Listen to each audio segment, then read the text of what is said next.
예, 평안하셨습니까? 예, 6월 둘째 주 수요일입니다. 어제 그제는 현충일이라 댁에서 쉬셨을 건데 현충일이 무슨 날인지는 아시죠? 나라를 지키다가 목숨을 바친 분들의 영령을 추모하는 날입니다. 그분들은 국립묘지에 묻혀 계시는 분들이 많은데 자격이 있어요, 다. 진정으로 나라를 위해서 목숨 바친 분들만 거기 안장이 됩니다. 그런 분들이 계셨기 때문에 오늘날 이렇게 대한민국이 건재하고 있습니다. 물론 그분들 때문만은 아니죠. 하나님께서 지켜주셨기 때문에 우리나라가 이렇게 건재한 거죠. 그런데 주를 믿지 않는 분들은 그게 무슨 소리인지 잘 모르죠. 근데 우리는 첫 번째 감사가 지금도 이렇게 지켜주신 주님께 항상 감사하는 생활을 해야 돼요. 오늘은 히브리서 3장입니다. 아주 주옥 같은 말씀들이 히브리서에도 많아요. 그러므로 함께 하늘의 부르심을 받은 거룩한 형제들아. 우리가 누군지 핵심을 찔러주고 있어요. 우리는 바로 하늘의 부르심을 받았다. 이거 기억하지 못하는 사람들 꽤 많아요.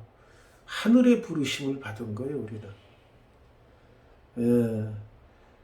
2002년 월드컵 대표팀에 뽑히는 건 큰 영광이고, 지금도 뭐 20주년이 22년이니까 20주년 됐다고 그 옛날 뛰던 사람, 20년 전에 뛰던 사람들이 모여서 요즘 젊은이들, 군부대에 있는 젊은 축구하는 애들하고 게임하는 장면을 텔레비전에서 해주고 있더라고요. 근데 못 뛰어, 따라가지를 못해요. 주력이. 기술은 뭐 남아있어서 조금 기술은 있는데 뛰는 거가 떨어지니까 젊은 애들 뭐 20살, 그런 애들은 20살 정도에 되는 애들은 날아다니죠. 근데 벌써 그때 20대였던 우리 대표팀 30살, 30살이었을 때 뽑힌 사람도 있으면 20년 지났으니까 50세, 좀 젊으면 40대인데 20대하고 뛰어서 비교가 안 되죠. 그런데도 그 프로를 많이 봐요. 왜 그러냐면 옛날 추억이 있으니까. 20년 전에 월드컵 4강까지 올라갔던 대표팀이니까 기억에 남으니까 그 사람들 얼굴 보느라고 봐요. 물론 보통 사람보다는 훨씬 잘 뛰죠. 우리 같은 사람 뭐 뛰지도 못하지만 그래도 40대 50대라도 잘 뛰더라고요. 그 사람 다른 평균 그 40대 50대보다는. 예. 그때 그 월드컵에 뽑히기 위해서 뽑혔으면, 대표팀에 뽑혔으면 하고 기다리던 사람들이 많아요. 축구 선수들이. 그런데 부름을 받지 못해서 대표가 못 된 사람이 많아. 그거에 나오는 장면이 바로 부르심이야. 부르심. 불러. 또도도독 전화해서 당신이 필요합니다. 오세요. 대한민국 프로축구에서 참 최고 MVP라고 할 수 있는 이동국 선수가 있어요. 이동국 선수는 지금 뭐 다른 텔레비 프로에서도 축구 코치로 나오고 있는데 아주 뛰어난 선수인데, 그 선수가 유일하게 못했던 것이 바로 그거예요. 히딩크가 이끌었던 월드컵 대표팀에 못 뽑힌 거예요. 그래서 그 사람은 2002년 월드컵 그 축구 대표 선수가 아니야. 근데 그 대표 선수들보다도 더 뛰어난 기량은 가지고 있어요, 지금. 그때 그 시절이고, 또 프로축구에서 MVP를 여러 번 받았기 때문에. 그러나 가장 정작 그 뇌리에 남는 2002 월드컵 대표팀에는 부름을 받지 못했던 거예요. 이렇게 축구 대표팀의 부름을 받은 것도 엄청난 영광이에요. 거기 프로에 보면 모 선수는 월드컵에 뽑히기 위해서 막 이리 뛰고 저리 뛰고 막 외국 프로팀에 가서 뛰고 해가지고 눈에 들어서 겨우 뽑힌 사람도 있다고 나중에 얘기하더라. 그만큼 부름을 받는 것이 영광된 자리. 그런가 하면 이제 정부가 새로 들어서고 장관들이 임명되잖아요. 그러면 그때 가능성 있는 사람들은 항상 기다려. 전화를. 내가 부름을 혹시 받지 않나. 그래서 부름을 기다려. 그래서 전화가 와서 이번에 무슨 장관에 좀 부탁을 하니까 들어주십시오라고 부름을 받으면 기분이 굉장히 좋아. 물론 요즘에는 이제 국회 청문회 과정을 거치지만 일단 청문회에서 채택이 안 돼도 대통령이 임명할 수가 있어요, 장관. 총리는 안 돼요. 총리는 국회에서 과반수 이상 찬성을 얻어야 되지만 장관들은 반대가 많아도 대통령이 꼭 필요하다 하면 임명할 수가 있어요. 그러니까 장관으로 부름을 받은 사람들은 집안의 영광이고 가문의 영광이죠. 이렇게 한 나라의 장관으로 뽑히는 것도 영광인데 하늘나라의 부르심을 받았다. 부름을 받았다. 하나님께서 너 누구누구 내가 너를 불렀느니라. 부름을 받았으면 그 사람은 천국에 들어갈 수 있는 자격이 주어지는 거지. 무조건 불렀다고 천국에 가는 건 아니에요. 우리가 신앙생활하면서 아직까지 그거를 혼동하는 사람이 너무 많아. 쉬운 얘기로 교회만 나오면 그냥 천국 가는 걸로 아는 사람들이 꽤 많아요. 아니에요. 응? 그래서 예수님께서 여러 가지 비유를 다 해주시죠. 가라지 비유를 해주죠. 곡식밭에 가라지가 나. 그러면 가라지는 나중에 걷어들일 때 먼저 뽑아서 불에 던져버리죠. 그러면 같이 자라는 밭이 뭐냐? 그게 교회예요. 그러니까 교회에 알곡과 가라지가 있는 거예요. 근데 가라지가 생각할 때는 그냥 교회에 다니면 자기도 천국 가는 걸로 알아. 그러니까 그게 잘못된 거라는 거예요. 근데 예수님께서 제자들이 그러면 그 가라지 먼저 뽑아버리지 뭘 추수 때까지 기다립니까? 그럴 때 뭐라고 말씀하셔요? 가만두어라.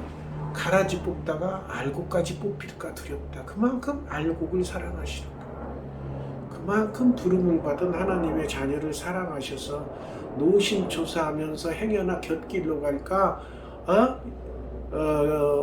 부모가 어린아이 눈동자처럼 지키고 키우고 안아주고 하듯이 그런 자세로 예수님께서 믿는 자들을 그렇게 대우하셨어요.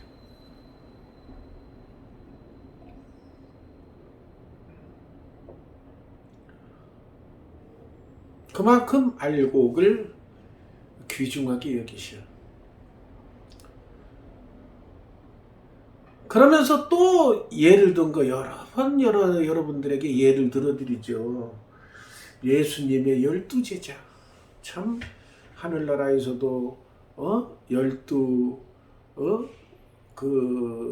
귀중한 직분을 받아서 큰 영광을 누리는 위대한 자리에 뽑힌 사람도 부름을 받은 사람도 중간에 탈락해서 지옥에 가는 예수님을 팔아먹고 가는 그런 것이 왜 나왔느냐?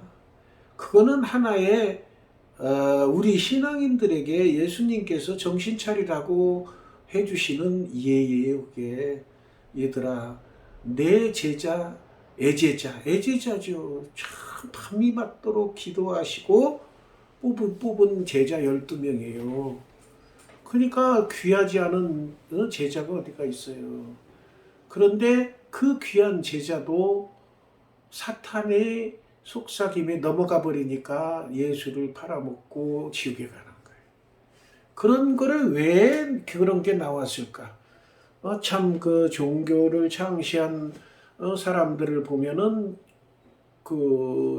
교주들을 보면은 거의 완벽하게 사람들이 꾸며놓고 그러죠. 그 교주에 대해서. 근데 이 기독교만은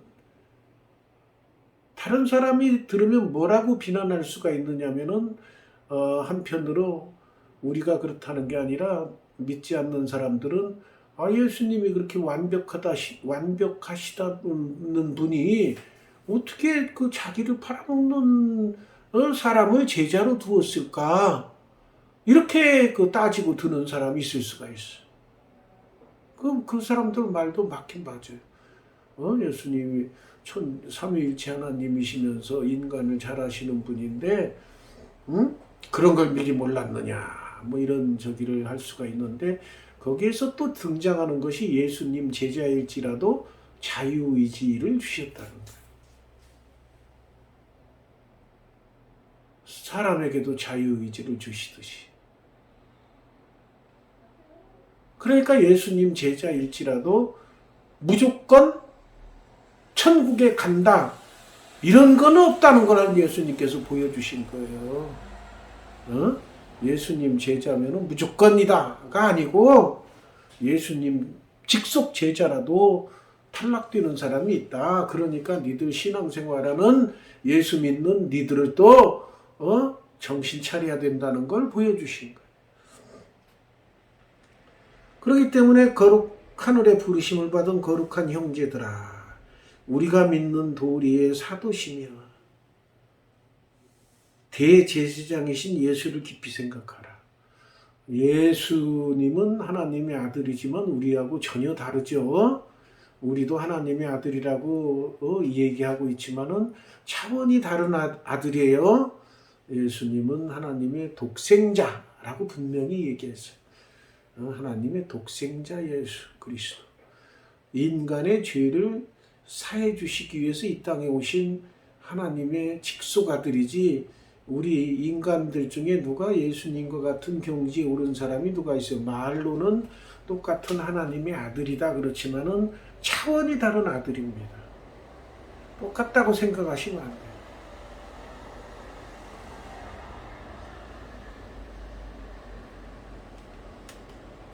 그는 자기를 세우신 이에게 신실하시기를 모세가 하나님의 온 집에 산 것과 같이 하셨으니, 그렇게 삼위일체 하나님이시면서도 자기를 보내주시고 세워주신 하나님께 신실하게 순종했다. 그러니까 이거는 인간들이 하나님의 말씀을 순종하지 않는 건 있을 수 없다는 걸 이렇게 돌려서 표현하신 거예요. 하나님 품에 계셨다가 나오신 독생자 예수 그리스도도 삼위일체 하나님이시니까 어떤 면에서 보면 동등이신 하나님과 동등의 위치에 있는데, 그분도 이 땅에 오셔가지고서는 자기 주인 섬기듯 신실하게 섬기셨다 그 말이야. 그런데 하물며 니들 예수님 때문에 예수 믿게 되고 구원의 길을 접어든 니들이 어찌 하나님의 말씀을 듣지 않느냐, 그런 거를 이 거꾸로 이렇게 표현하시는 장면입니다. 이게 있을 수 없다는 거예요. 그거는 예수 믿는 자들은 하나님 말씀대로 순종하지 않을 이유가 하나도 없다는 거예요. 삼위일체 하나님이신 독생자 예수 그리스도께서도 이 땅에 오셔가지고 말씀대로 순종하는 삶을 사셨는데, 하물며 니들은 이 땅에 있다가 인간의 위치에 있다가 예수 믿고 나서 하나님의 아들의 자격을 얻는 그런 횡재를 한 니들이 어찌 하나님의 말씀에 순종하지 않고 버티며 살 수가 있느냐, 이거를 표현해 주시는 거예요. 모세가 하나님의 온 집에 산 것과 같이 하셨다. 모세가 있던 시절에는 그때는 완전 종의 입장이에요. 하나님의 종의 입장입니다. 그래서 종이니까 당연히 주인 말에 순종해야 돼. 그렇듯이 종의 입장에서 순종하셨다는 거예요. 신약성경에 예수님께서 종의 몸으로 이렇게 섬기셨다, 그런 표현이 나와요. 그런데 우리는 하나님의 아들이라고 목에 힘주고 나는 하나님의 아들이야 그러고서 목에 힘주고 다니는 교만한 그런 분들이 계십니다. 겸손해야 돼요. 하나님의 아들이면은 겸손하게, 예수님도 독생자 예수님께서도 신실하게 하나님을 섬기셨는데 우리는 당연히 신실하게 섬겨야 된다는 걸 표현해 주고 계셔요. 그는 모세보다 더욱 영광을 받을 만한 것이 당연하죠. 모세하고는 비교가 안 되죠. 마치 집 지은 자가 그 집보다 더욱 존귀함 같으니라. 그러니까 이 집이 이제 하나님의 집이 교회인데 우리 마음의 집도 있고 근데 그거를 예수님께서 지으시고 그랬는데 집마다 지은이가 있으니 만물을 지으시니는 하나님이시다. 하나님이 지으셨는데 또한 모세는 장래에 말할 것을 증언하기 위하여 하나님의 온 집에서 나오잖아요. 종으로서 신실해야 되고. 그러니까 모세가 하나님과 직접 대면한 참 대면하고서도 죽지 않은 참 위대한 지도자인데 그분도 종으로서 신실하게 섬겼다 그 말이에요. 그렇지만 우리는 모세보다도 발뒤꿈치도 못 쫓아가죠. 모세에. 그러니까 그러면서도 우리가 모세 앞에서 모세 당신은 종이지 우리는 아들이야. 이거 아무 소용없다는 거예요. 이거 말로 결정되는 게 아니라는 거야. 말로 결정되는 게 아니에요. 신앙은 나는 하나님의 아들이다 라고 외친다고 하나님의 아들로 인정받느냐 그게 중요한 거예요. 내가 아무리 하나님의 아들이라고 외치고 다녀도 하나님께서 보기에 야, 너 아직 많이 부족해 이러면 안 되는 거예요. 그러니까 사람은 말에 있는 게 아니라 하나님께서는 그 사람의 능력을 알아보시는 거예요.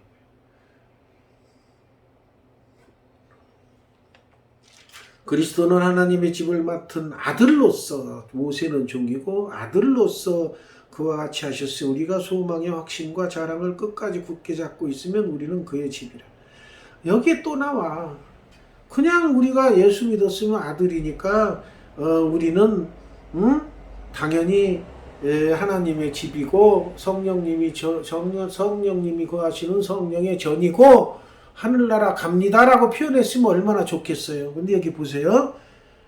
우리가 소망의 확신과 자랑을 끝까지 굳게 잡고 있으면 성경 말씀 보세요. 꼭 조건이 있어. 그냥 툭 얻어지는 건 하나도 없어요. 그런데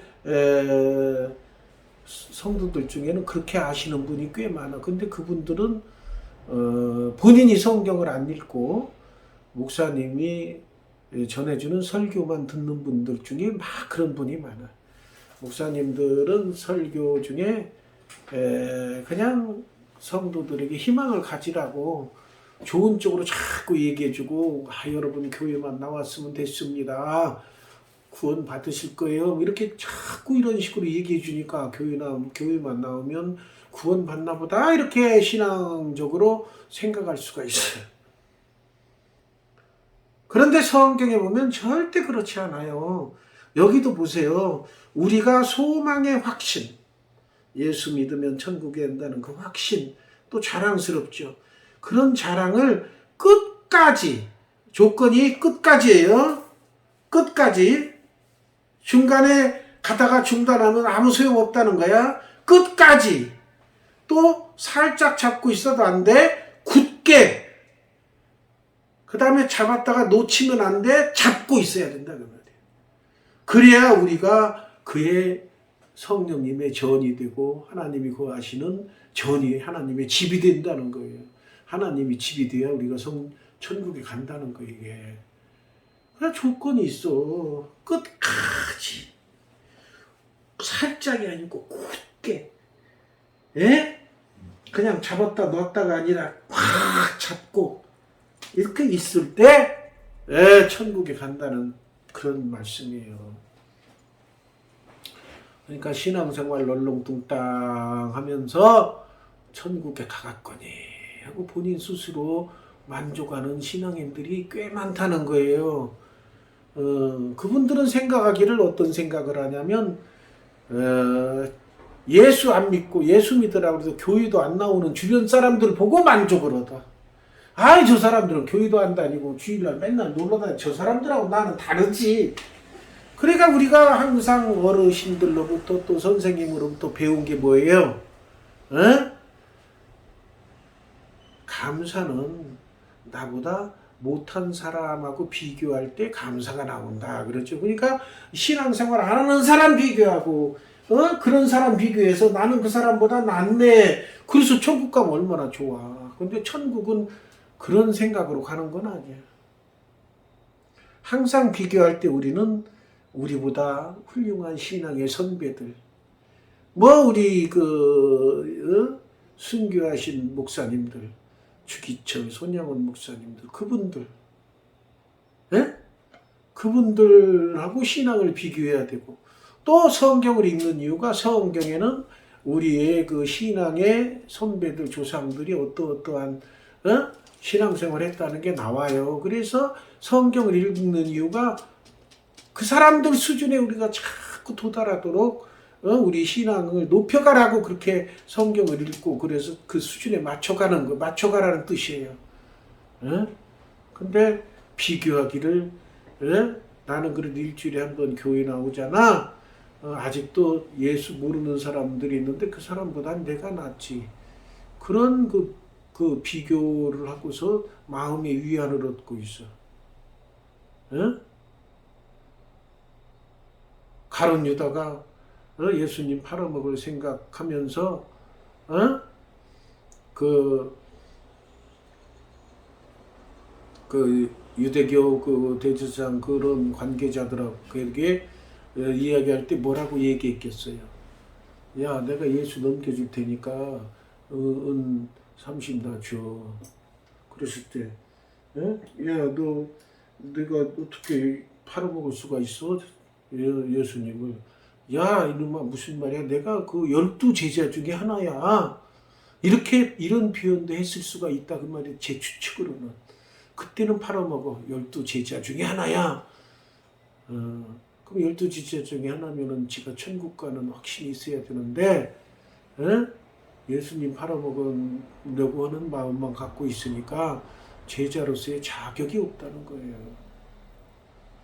그러니까, 우리가 교회만 슬렁슬렁 왔다 갔다 하는 것은 참된 신앙 생활이라고 할 수가 없어요. 그러므로 성령이 이르신 바와 같이 오늘 너희가 그의 음성을 듣거든 하나님의 음성을 듣거든 광야에서 시험하던 날에 거역하던 것 같이 너희 마음을 완고하게 하지 말라. 완고라는 건 뭐냐면은 성경을 읽으면은 내가 성경 말씀대로 못했다는 것이 깨우쳐지면 즉시 회개하고 그 말씀대로 살려고 내 마음을 확 바꾸고 그 말씀대로 살아가는 조금이라도 살아가는 하나하나 이루어가는 그런 마음이 그 완고하지 않은 마음이에요. 완고한 마음은 뭐냐면 쭉 읽다가 이런 분들 수준에 내가 어떻게 도달해? 그냥 이렇게 성경에는 그냥 이렇게 써놓으신 거겠지. 그리고 지 스스로 그렇게 잘못 생각하는 것이 완고한 거예요. 완고하게 하는 건 천국에 들어가기 힘듭니다. 거기서 너희 열조가 나를 시험하여 증언하고 40년 동안 나의 행사를 보았느니라. 그러니까 이스라엘 백성들이 40년 동안 광야길을 걸었다고. 내가 이 세대에 놓아 이르기를 그들이 항상 마음이 미혹되어 내 길을 알지 못하는 듯 하였고. 그때 그 시절에 모세 지도자가 안 보이니까 모세의 형 아론을 부축해가지고 야, 우리를 인도할 신을 만들어라. 그래가지고 아론이 금붙이를 다 모아가지고 금송아지를 만듭니다. 그래서 우리를 인도할 신이다. 그러니까 우리가 지금 생각하면 어찌 그럴 수가 있을까? 아론이 하나님의 기적을 보고 모세하고 같이 애굽 왕 바로 앞에서 10가지 기적을 체험한 아론이 어찌 그럴 수가 있을까? 그런 생각 드시죠? 그런데 거기에 붙여서 말씀드릴 것은 바로 아까 말씀드린 거예요. 예수님의 12제자 중에 하나가 어찌 예수님을 팔아먹을 수 있을까? 이 얘기하고 똑같아. 그럴 수 있다는 거예요. 그럴 수 있다는 거. 생각해 보세요. 아론은 모세하고 같이 10가지 그 재앙을 내리는 기적을 체험한 사람이야. 홍해 건너는 체험도 하고. 그런데 모세가 사라졌으니까 거기 따르던 이스라엘 백성들이 우리를 인도할 신을 만들어라. 그러니까 금 붙이고 금송아지 만들고 나서 우리를 인도할 신이다라고 얘기합니다.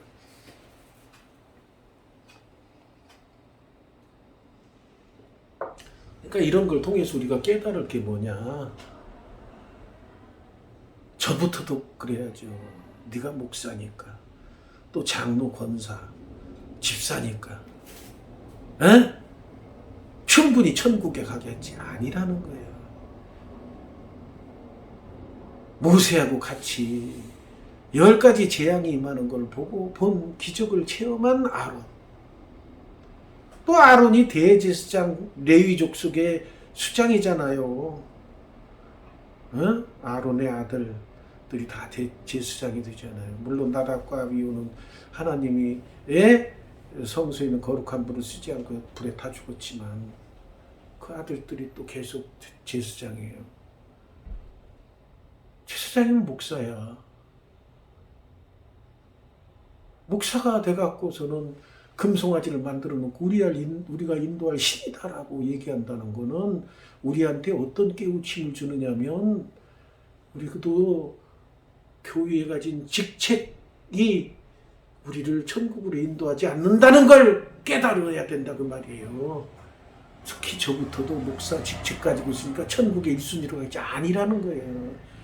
예? 말씀대로 순종하는 순수한 신앙생활을 해야 천국에 갈 수 있다는 거예요. 참 저는 주변에 수많은 신앙인들에게 자꾸 이런 그 말씀을 전해주고 싶은 마음은 굴뚝 같지만 하나님께서 보시기에 아직도 부족하니까 자꾸 뭐 채워주시지 않으신 걸 압니다만 아무튼 참 이 귀중한 말씀을 깨닫고 제발 천국에 제대로 가는 사람들이 많이 생겼으면 좋겠습니다. 그들이 항상 마음이 미혹되어 내 길을 알지 못하는, 항상 마음이 미혹된다는 거예요. 마음이 미혹돼요. 그러니까 사탄의 속삭임에 넘어간다는 거예요. 옛날이나 지금이나 똑같아요. 사탄이 역사하는 거예요. 내가 노아의 맹세한 바 같이 그들은 내 안식에 들어오지 못하리라 하였다. 하나님께서 안식에 못 들어갔죠. 아론이 먼저 죽고 가나안 땅에 가기 전에 먼저 죽고 그 다음에 모세는 느보산에서 죽잖아요. 모세도 못 들어가. 모세 못 들어간 거는 반석에서 물을 내랴. 내가 이 반석에서 물을 내랴. 하나님의 영광을 들어. 하나님께서 반석에서 물을 내주게 했으니까 당연히 하나님께서 이 지팡이로 바위를 치면은 물을 주신다고 하였습니다. 하나님께 영광 돌리십시다. 감사합시다 하고 탁 쳐야 되는데 내가 이 반석에서 물을 내주랴. 성경 읽어보세요. 그렇게 나와있어요. 그리고 그 하나님의 영광을 가려서 모세 같은 지도자도 가나안 땅 못 밟습니다. 여기 나오네. 형제들아 너희는 삼가 혹 너희 중에 누가 믿지 아니하나 악한 마음을 품고 살아계신 하나님에게서 떨어질까 조심할 것이요. 형제들이라고 그래서 형제들.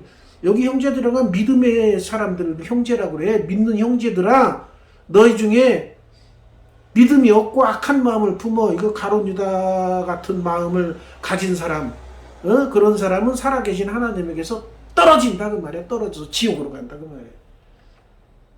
오직 오늘을 알건는 너가 매일 비차고 면에 되게 누구든지 죄의 유혹으로 가는 거. 죄의 유혹, 사탄의 유혹에 넘어가지 말라는 거예요. 그래서 우리가 시작할 때 확신한 것은 처음에 믿었던 첫 사랑을 버리지 말라, 첫 신앙을 버리지 말라는 말씀이 성경에 계속 나옵니다. 끝까지 견고히 잡고 있으면 아까하고 똑같네. 끝까지 굳게라고 했는데 여기는 견고히 똑같은 말이에요. 잡고 있으면 그리스도와 함께 참여하는 천국에 간다. 완고하게 하지 말라.